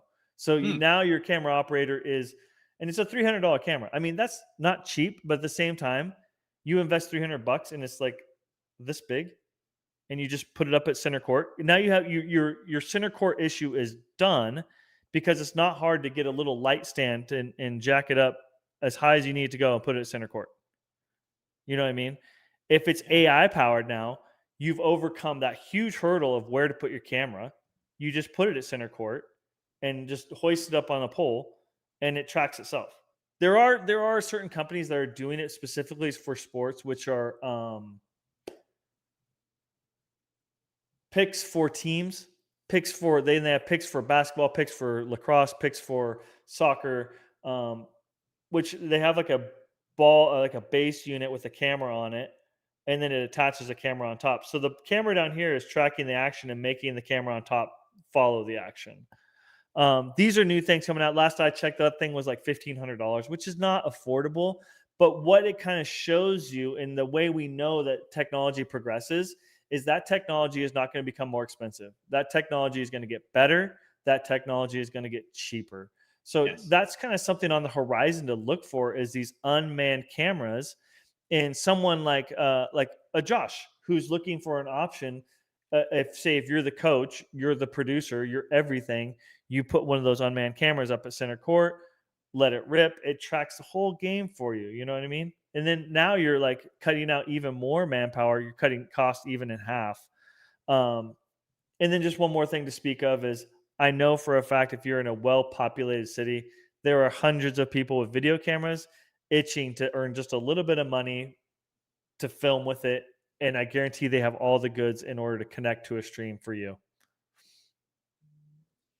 I want to actually, Josh just chimed in with a really good point. And it kind of lines up with the cameras, Luke, you were just talking about. So Veo, really big right now. Yeah. Um, Veo 2, this is a quote from Josh from the chat. Veo 2's biggest live stream limitation is not being able to link to YouTube or Twitch. If they did, I would upgrade immediately. We have Veo 1 and have to do everything post game. And I will say this, the post game videos from Josh are fantastic. Well edited. Um, he does a great work. He puts out constant, consistent content. That's something I personally have to work on this channel, is my content isn't consistent, and that's how you keep people's attention. Right. So I need to practice what I preach too. But we have a limited window as sports people, right? Like, we have our season, and then we lose people for the off season. Right. One thing I'll tip my hat to NFPL for is, even though their first post from all summer was about sending their players to another league, after that they've put out a lot of content, kind of building up the hype for the winter, They haven't. and I They've been think doing that's a good important. job. I think it's really important. You gotta hype everybody up, get them excited, get them thinking about futsal again. And I think Josh does a really good job with that, with his consistency and his content. So, Josh, you deserve a tip of the hat for that too. Very good work out there Quick, in quick, Baltimore. quick nod to the comment, which is, I know exactly why they're not doing it. Okay. Because Veo sells their own post-production tools, because they don't want them streaming it to YouTube, then going back and reviewing the film. They want them inside of Veo's what's the word? Their own product. What's that word? Well, like a Proprietary. post production, or is it like a? Their own proprietary product, Oh, because okay. Yeah. Yes. Yes. they won't let you stream to Twitch or YouTube, because then you can go back and watch game film on YouTube. They don't want you in YouTube. They want you in Veo.com and watching the films and buying all the stuff and the analytics and stuff, so they will never do it. I wondered the same thing, and I'm like, why are they being so sticky with that? It's because they're selling in the add-on product, which is the post game processing, so on and so forth. And that's why I like these other options, because they're fully like, we don't care, we just want you to buy the unit and you can go from there. I like that. That's some good insight. I didn't realize that they had their own Yeah. proprietary Oh yeah. post production. All right, let's show one more. I might show two more. But this is one I really wanted to show you guys. This is kind of I think the extreme level for. Well, let me back up. Actually, Luke, let's talk about one more thing on manpower. Okay. What, in your mind, let's focus on futsal for now, but this could, if you're not a futsal person and you're watching this somehow and you're thinking of how to get more exposure for your amateur team, it's the same basic concepts. You can apply this. Mm-hmm. What do you have to have in the building for volunteers to take your stream to the next level? For me, I think of the timekeeper, number one. First of all, there should be one there anyway, in most cases, depending on how the setup is for your league. Having them being able to tap into the timer on the stream is a huge help. And also foul count. You're seeing those official fouls better than we are off site, because we can't talk to the refs. The cameraman. What else are you looking for, Luke? What else do you think takes it to the next level? Or are you thinking we only need 2 or 3 guys to be able to run this through OBS, hit those 2 main topics, and hit the road? As far as on-site production, you will benefit greatly from having a producer on the ground. Their sole job is to be the go-to person to solve problems at facility. So in Juan, I'll just plug Juan Galinda, who was our Yes. producer on the ground, and I could say things to one like, "Hey, uh, something's wrong with the camera. You got to go speak with the cameraman. Hey, Rudy is not getting my cues. You need to physically go talk to Rudy's our announcer. So maybe Rudy's missing something, or he looks funny, or it's just someone with boots on the ground able to execute and communicate to everyone. Because what I know from remote producing is it's the communication is a nightmare. It's so hard to keep lines of communication open, be effective, and be quick because live production happens faster than life. It comes at you fast, it comes at you, and it won't stop. Like the show will go on. And having someone there to put out fires is such a lifesaver, and it's such a good person to have on the ground. Is the go-to person, boots on ground producer. Announcer's another guy I think is someone to have. I really feel, and we've talked about this before, Jake. If you don't know the players, you don't care. If you don't know who has the ball and is dribbling, who scored, it's hard to start making these emotional connections with the league. If you don't know Lito scored, you don't care about his assist. You don't care about him leading the league in assists. You don't care about his goals scored. You don't care about goals on per average. You don't care. Like when you start hearing these things, you connect more with the league. You identify with the league, and you can actually start internalizing and have, like, say, a favorite team like San Lorenzo or Grand Rapids Ole, or hey. But you know what I mean? Like you start understanding who these people are. You know what number they are. You see them when they have the ball. When they get the ball, what do you think they're going to do? They're probably going to make a really cool pass to their friend to score, like Yes. Gio to score. Gio's probably going to kick it over the goal. You know what I mean? That's just something like Rudy has this little fun thing. He talks about Gio's rocket and he shoots it over the goal, and it's a fun thing to connect and like personalize these teams, and you start connecting. When people start building these connections with players and teams, then people start wanting to tune back in because they say, well, how's my team doing? You know what I mean? When people talk about football, like NFL, they talk about, oh, how did my fantasy team, how did who plays nowadays? I don't even know. Mahomes do. You know, how is he? Did he throw any touchdowns? Did he score any points for my fantasy? They don't know just the teams. They know every single player on the team. You know what I mean? They know because they're connected. And that's where I think we need to build as far as fan base goes. People start connecting with these people and understanding their names, knowing who they are, knowing the faces, knowing the numbers. So, and then that would bring me to my next one is that second camera, getting those tight shots of people's faces, Hmm. understanding who the player is, understanding this little the talk. Like one player I love seeing the close-ups on, Sebastian Blanco on the Timbers. He runs his mouth. He's That's sassy. true. It's hilarious. You Yeah. watch him, you're like, watch, he's gonna go get a yellow card. And he's like in people's faces. He'll go up against 6'5" dudes and like try and fight them. And you're just laughing the whole time because he's 5'2, you know what I mean? He's just this fireball. And the emotion he gets and he emotes, like I think that's where people start loving players and having favorite players. You know what I mean? When you see, I relate a lot to the Timbers. Forgive me. When you see Diego Chara slide tackle someone and almost end their career, and he smiles afterwards, it's so funny. You just laugh so hard, and you love him. You know, he's so great. And this is where I kind of like when I'm producing and I'm on like the high end of my producing. These are the types of things I'm looking for fans and players to start making those attachments to the league. Well, I think we're in a unique sport, right? Futsal is a bit of a niche. Uh, it's a niche sport. Um, and there's a great opportunity to not only create this streaming atmosphere that feels a little more personable, which is important to the viewer. We've talked about that several times, Yeah. but more importantly, also to the player or to the excuse me, to the fans in the building. You can make that personal connection. I think back to the Cleveland Crunch days of the at the time the NPSL before it was the MASL, and Otto Orff. His number was 00 on the back of his shirt, which sounds crazy and somewhat random, but when you think about 00 and the guy's name is Otto Orff, he Right. made his number his initials.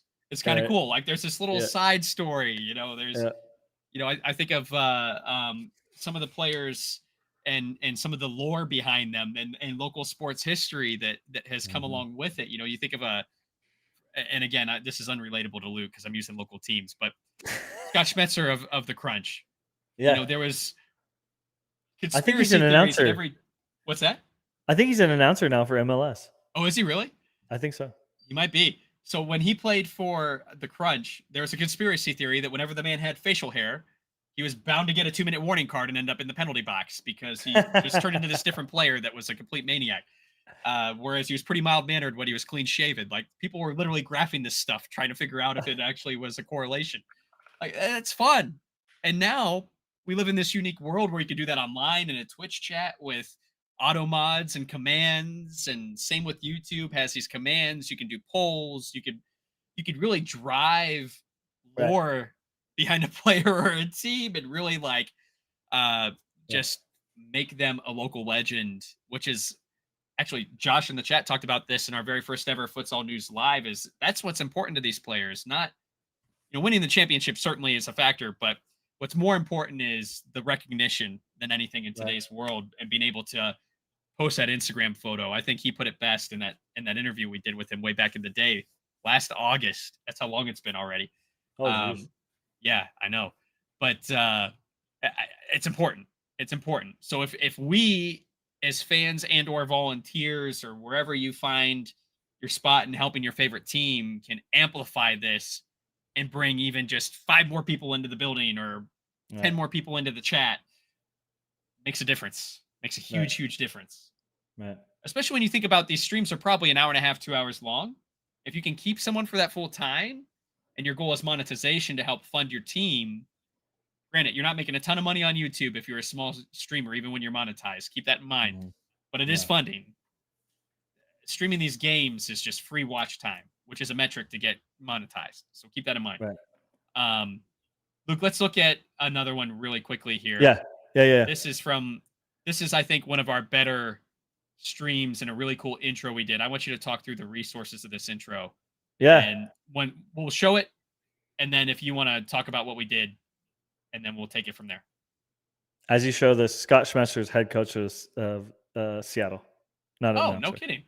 Yeah. I got the wrong guy then. I feel like he should. Huh. I'll look into that. Yeah. Might be another Scott Schmetzer.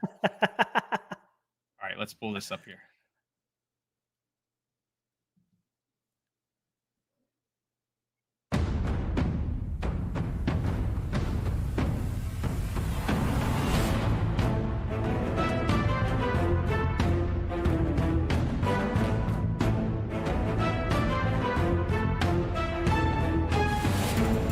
Love that TJ Ward shot, by the way.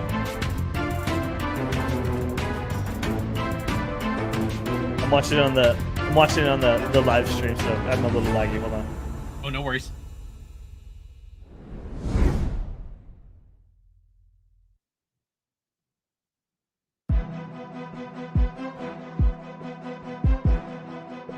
Welcome everyone to today's National Futsal Premier League Game of the Week in Ann Arbor, Michigan. Today, 2 cities steeped in historic, intense college sports rivalry take their geographic tensions to the futsal court. It's Michigan Futsal Factory Academy versus Columbus Futsal. 2 charter members add another chapter in their enthralling saga at 8 p.m. Eastern Standard Time. But first, we watch them make a different kind of history. These 2 clubs add another layer of complexity as they compete in their first ever regular season women's match. Be sure to like and subscribe to the channel so you don't miss any NFPL action this season. It's Columbus and Futsal Factory, starting now.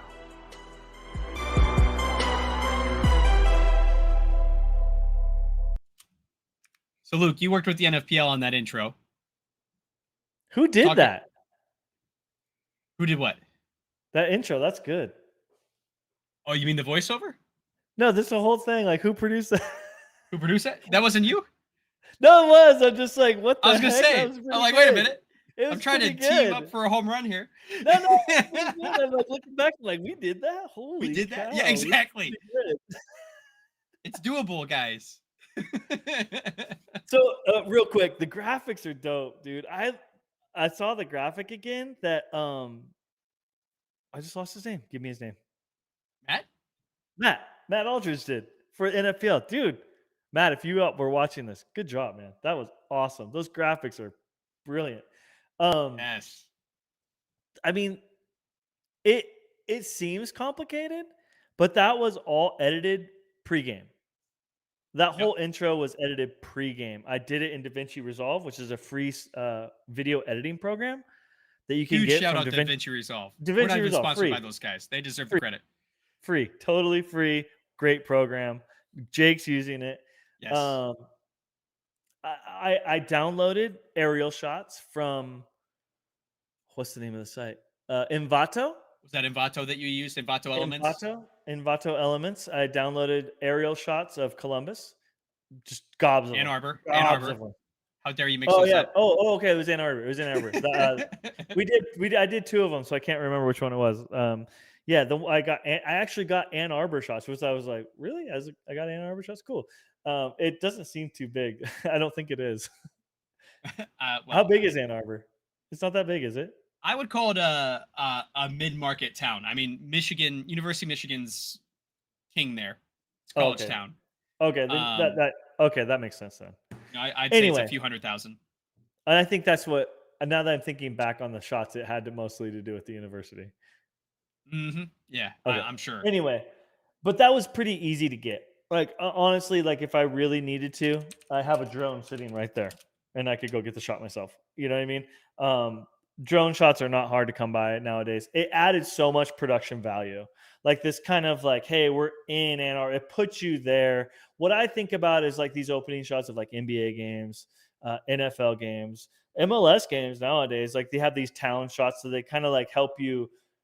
They invite you in. They kind of like bring you into the stadium, into the town, into the stadium. They get you in that feeling of actually being there. Again, it's attaching you to the product, showing you where these guys are playing at, where they're from, where they're at. So those aerial shots were actually just downloaded, edit them really quick. I think we wrote the script. Jake, did you write the script?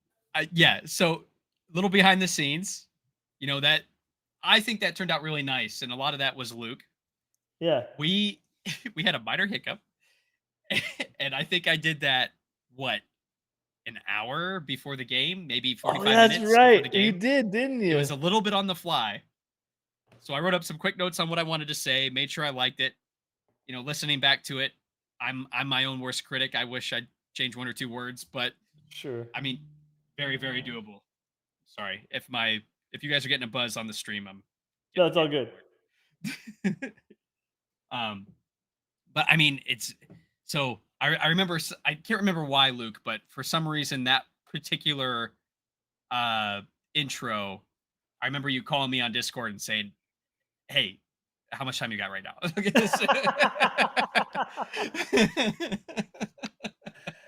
I mean, that's how it is. I mean, it happens, man. It happens. But how hard was it to do? Like honestly, in all reality, how hard was it to do? I pulled out a notebook in front of my wife. I said, "I got to do a quick favor. Give me 10 minutes." I was done in 5. I shipped it to you in an email, and I saw it live just like everybody else. Easy. I mean, easy. So, I mean, then that's what it was. Like, it's like, Jake, I just need you to speak over this. Just say a few things. I think we talked a little bit about what to say. Yeah. We talked about what was important that night. It was for the NFPL. It was a historic night. It was the first ever women's game. Right. Like I said in that intro, it's 2 charter members creating history again. You've got that Columbus versus Ann Arbor thing going on, which not only is a rivalry in our league, but you have that University of Michigan versus Ohio State thing going on. It's just bad sports blood was all I wanted to pitch. Right. So, I mean, yeah, like I just had the aerial shots. I animated some logos in with some simple animation stuff, like just stuff right out of the package of DaVinci. I just threw some transitions on. They twirled on, they twirled off. And then I threw on graphics that Matt Aldridge did. And easy. And so the music. Oh, the yeah. First one was from a friend of Rudy. No. The first one was my friend I know from Twitch. He used to stream music composition on Twitch. And I said, "Hey, man, would you be willing to would you be willing to do like a sports intro? Like just nothing special. Just throw it because I've seen him throw stuff together quick. And he's like, he kind of begrudgingly did it. And I said, thanks, man. I really appreciate it. You did like a 30-second version. I think you did a minute version. And that was, I think, the 30-second version. And I said, I want like NFL, like that old school classic NFL intro, like that classic theme tag. So and then he did that. Okay, Jake's got to step away for a second. No big deal. So he did that, and I actually got him. I messaged him on Discord, downloaded that, put it on the front. Rudy had a friend who did more of the hip hoppy intro. Grabbed that part of the intro, threw it in over the aerial shots. So like the ball rotating, that was another Envato plugin or a template that I downloaded off of Envato. I just went in and added our own custom video files. It was just literally like delete the holder clip that they had, put in the clip that I wanted. Super easy. Added in FPL clips. I think I added a whoosh in at the very end. And then I just dropped in the music. It was super simple. I just covered the audio tracks that we put in, and then the soccer ball animation. That was an Envato thing too. Guys, I'm sorry for stepping away. My dog was scratching at the door trying to get out. No big. Life happens. No big deal. So I apologize. Luke, on the topic of these resources, I think there is, well, I don't think I know because I'm on there. Envato does have an annual fee. I believe it's a couple $100 for a base access with just a singular user. Because I just looked into this the other day to work on some academy stuff. And so, guys, the one we're showing here is kind of an extreme case, right? We have a few more resources. We have someone who's got an account with Envato that's able to use those resources. You have a league employee that does media and graphics and things. This is kind of a top side level of maximum resources for an amateur organization. I'm going to dial back and talk about local resources a little bit. And one last quick clip. This is the championship from 2 years ago. I made the drive to Grand Rapids for this game and absolutely loved it. I got suckered into being on commentary. And then we'll talk about it. But I say that I had a great time. I mean, sitting next to Rudy is just incredible. I went to vacation to Western Michigan over the summer with my wife and my daughter, and we made a point to see Rudy while we were there. He's a great guy. Can't say enough good things about him. Right. But let's take a real quick listen and look at the Grand Rapids production. And Luke, this is where we really got our start together, isn't it? Yeah, true. Yeah. You were just a guy in chat until this moment. So we'll talk about that too. Let's play this. I don't know. I don't even know exactly where We'll be keeping you informed and entertained as we enter into the championship finals of the National Premier Futsal League. Well, after 13 games, it all comes down to this: the long-anticipated NFPL Championship. The two best teams of the regular season are squaring off today. That score bug was a different free resource I had. It ended up being better with what stuff we have now. To see what happens in this historic return post-COVID. Hot energy out here already. We've seen both teams already communicating, making noise. The crowd is into it. We've got an exciting game. We now have Sammy Esquivel on the ball. High pressure. Also, quick note, Rudy is live in the house. He's not just announcing to the live streaming audience, he's also announcing to the folks in the house. That's a really good point. So if you guys can see these corners, I paused the stream here, or the VOD. He had these speakers set up on either corner of the stream, or of the court.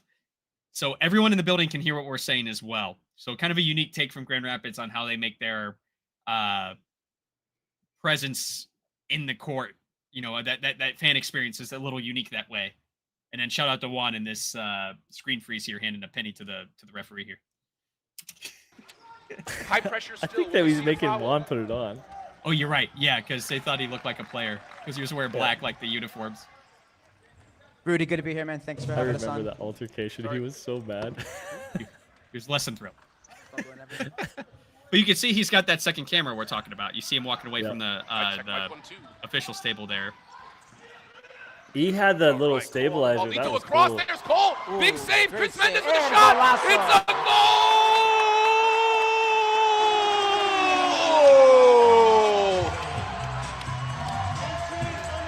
That was such a fun game. It was such a good game. It's such a good game.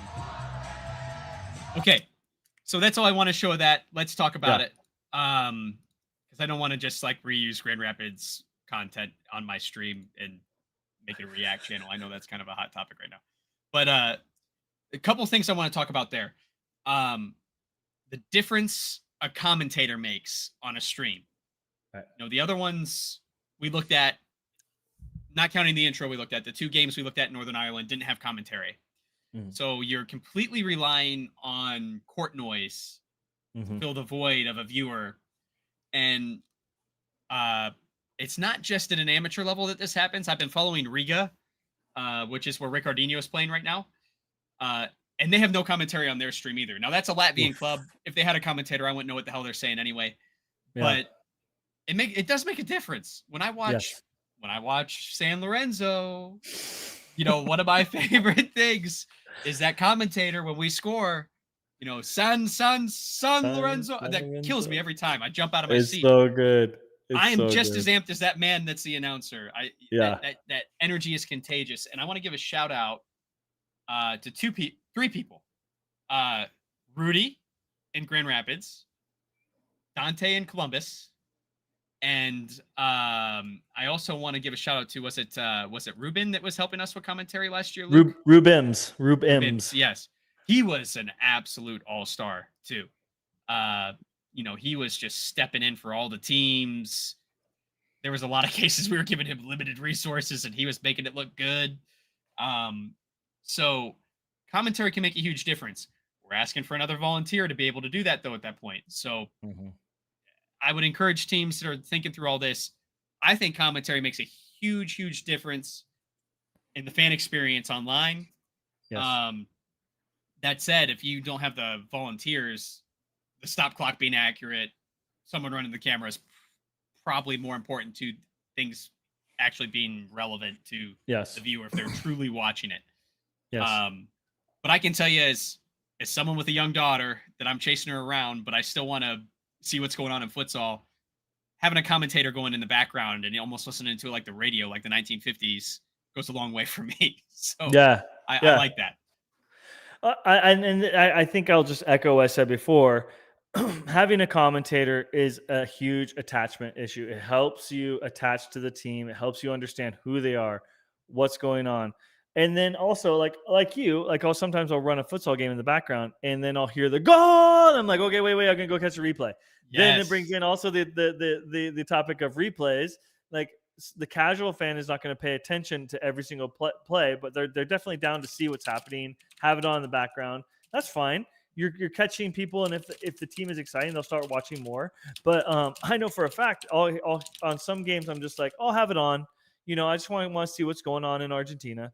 And then I hear the goal, and then I'll go back, and I'm like running to the TV and watching the replay. You know, and then if the game starts dwindling down to the last minutes, I kind of want to see if it's a tight game, who wins.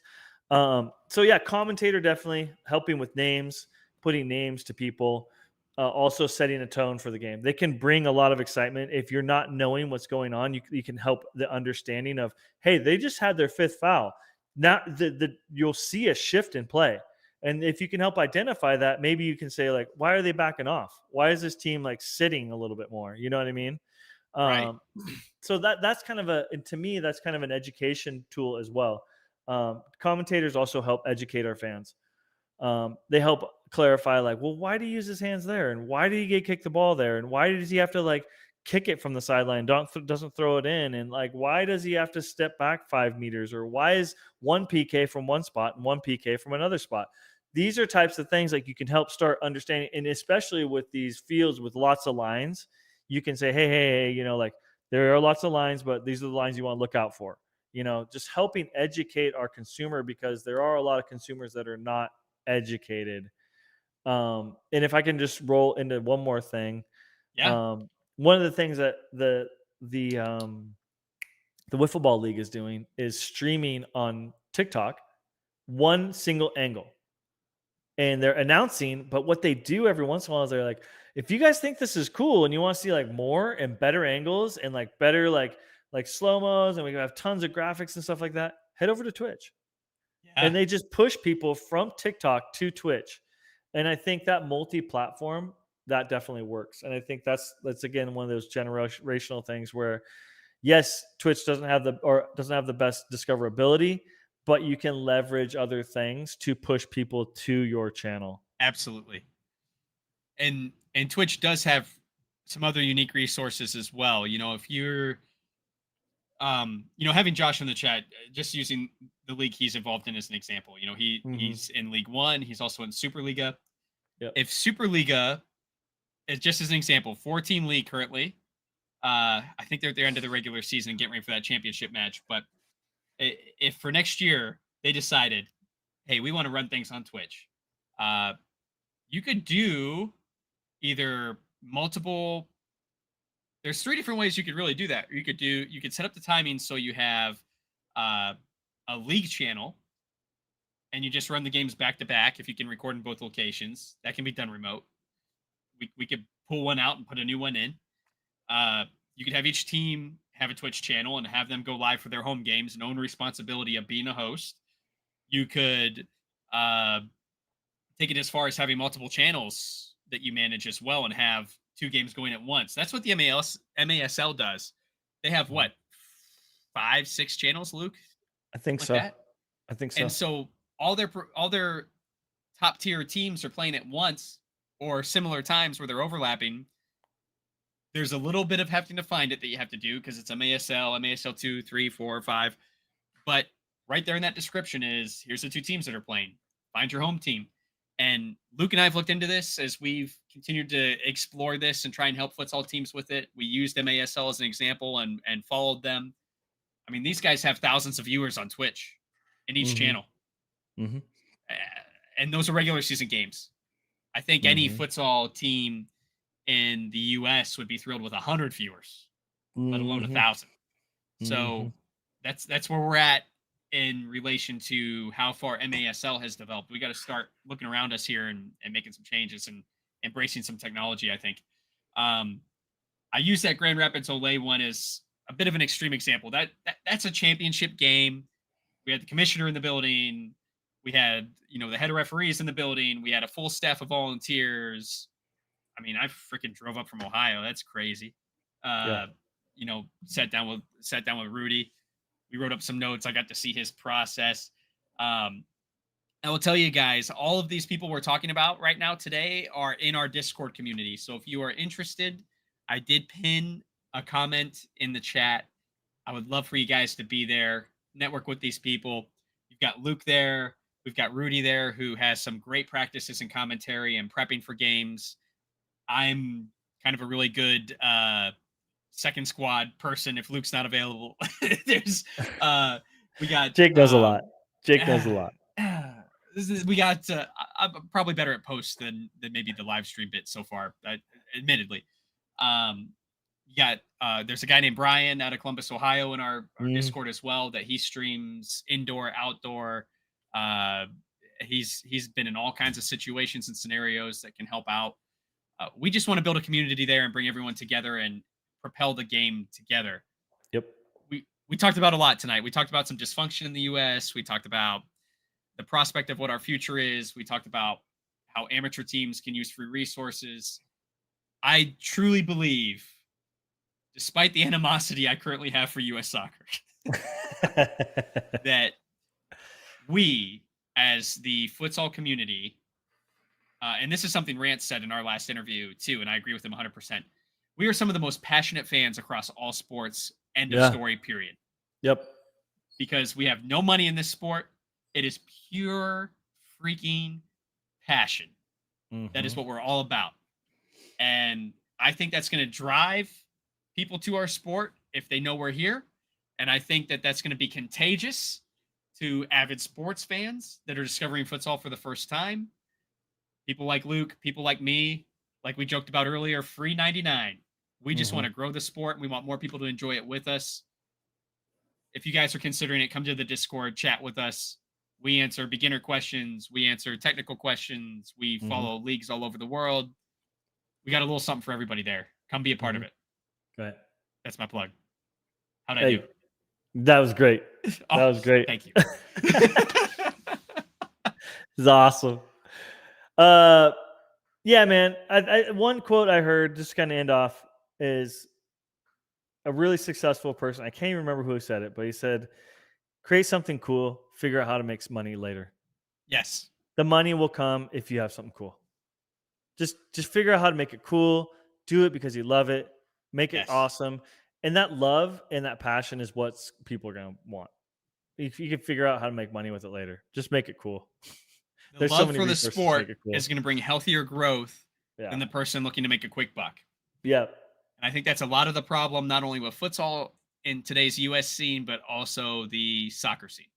Oh, You see that big frame picture behind me.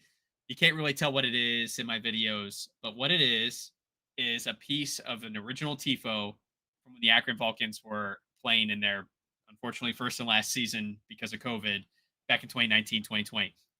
And I have super um, important memories of that night, near and dear to me, because I met friends that night that were there for the first time, had never seen futsal before, and came into our supporter section, held that tifo with us, stayed with us, went out afterwards with us, and I'm still friends with those guys. I met them one night randomly at a futsal game. And I think that the passion that they had for sports and for the city of Akron, Ohio, and the passion we were displaying for a team that we loved was contagious and magnetic. And we went from being a supporters group of 4 people at a kitchen table to 30 people in 3 games. Extreme case because it's a bunch of nutcases and fanatics, but you find those couple of people in your community and you start building a community around a team. That's what makes these grassroots teams in soccer so popular. That's what makes these grassroots teams here in the futsal scene so popular. Look at what's going on in Wrexham with AFC Wrexham. That's a blown up version of this whole story of passion of a club. We could do that too. Yeah. So lean on us as other people in the futsal community that are passionate about the sport. Let's help each other out. Yes. And excel and prove to US Soccer that they need to be funding futsal here and taking us to the next level. Right. Now I will step off my soapbox. Love it. Josh, thank you so much for coming in, man. Seriously, Yeah, Josh. I appreciate the love. Thank you. Guys, come find us. Come keep chatting with us. I hope you follow along. If you want to see more content like this, I'm working on trying to get some interviews for Luke and I here for the winter as things start to ramp up here in the US with NFPL. I plan to reach out to Sitlali and see if she's willing to do an interview with us as well and talk about that futsal influence, driving her into a professional career in the outdoor game. I think there's a lot of stories out there in the US that are interesting. So I'll work hard for you guys over the next month to get us a real interview next month. We'll finish the year strong, and we're looking forward to more and more futsal. So, Luke, thank you. Welcome back. Yes. So Yeah, good to thank have you you. back on the stream, man, and have some positive conversation around the sport, and especially with someone who's relatable to the same stuff that's going on here in the U.S. that I'm dealing with. So, really good to have you back, brother. Thanks. Good to be back. Awesome. So I think that's a good one back. We're going to leave you guys here. Until we see you guys in the next video or the next live stream, don't forget to play with your soul.